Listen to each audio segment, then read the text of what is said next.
On parle tout de suite avec les équipes de Prime Finance et l'associé gérant de Prime, justement, c'est Benjamin Louvet qui est avec nous à la radio et à la télévision sur BFM Business. Bonjour Benjamin. Bonjour à vous.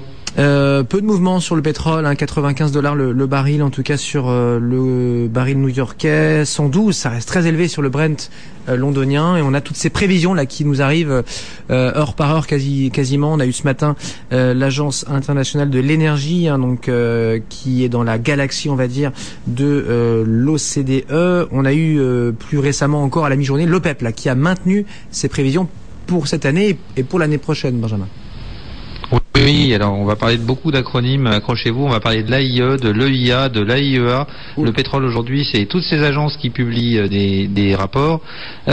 Je dirais que la grande nouvelle de ces différents rapports, c'est qu'en fait, il n'y a pas grand-chose de changé. On continue à avoir une hausse de la demande cette année. On continue à avoir une demande l'année prochaine. On avait déjà parlé, effectivement.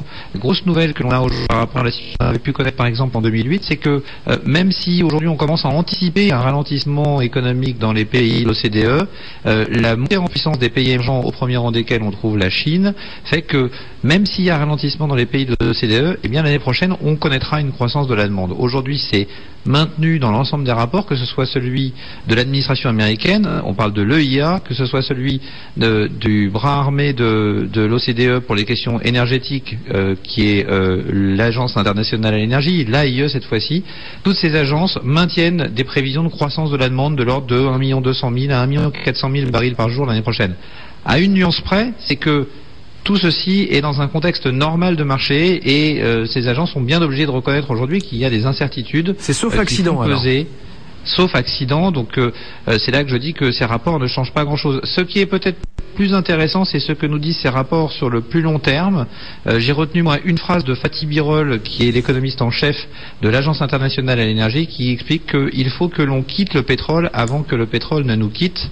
Et donc l'Agence internationale à l'énergie, dans ce rapport, milite pour que on trouve des solutions alternatives au pétrole, et explique que pour trouver des solutions alternatives au pétrole, ça ne passe que par une seule chose, c'est un maintien de prix élevé pour que les alternatives au pétrole puissent être développées sereinement.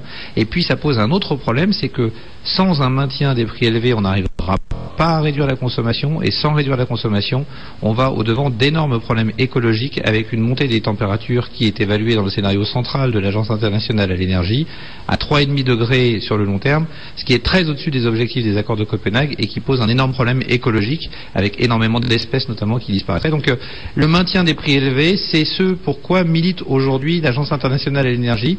Il réclame une suppression des subventions aux produits pétroliers pour essayer justement de reporter au contraire ces subventions sur des produits, des nouvelles énergies, de façon à essayer de changer le mix énergétique, ce qui devient pour eux encore plus urgent compte tenu des décisions qui ont pu être prises sur le nucléaire suite à la catastrophe de Fukushima l'année dernière. Les majors pétrolières elles-mêmes se reportent, en tout cas cherchent des pistes. On sait que Total croit dur comme fer au solaire et pas du tout à l'éolien. Si on redit un petit mot justement là de l'AIEA, donc l'agence de l'énergie, pour l'énergie atomique, leur discours là, il est plus géopolitique aujourd'hui.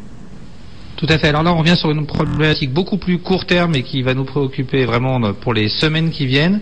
L'Agence internationale à l'énergie atomique a publié un rapport dans lequel elle mettrait, puisque ce rapport est confidentiel, en évidence le fait que l'Iran a fait des essais pour pouvoir développer des technologies qui permettraient de passer à du nucléaire militaire, notamment sur des mécanismes de mise à feu de type nucléaire militaire. Donc c'est aujourd'hui ces éléments qui rendent les Israéliens qui sont pas très loin, en tout cas à portée de frappe des Iraniens, très nerveux. On a Shimon Peres qui est quand même loin d'être un va-t-en-guerre, qui a déclaré il y a quelques jours qu'on était plus près d'une solution armée que d'une solution diplomatique. Il va falloir surveiller ça de très près.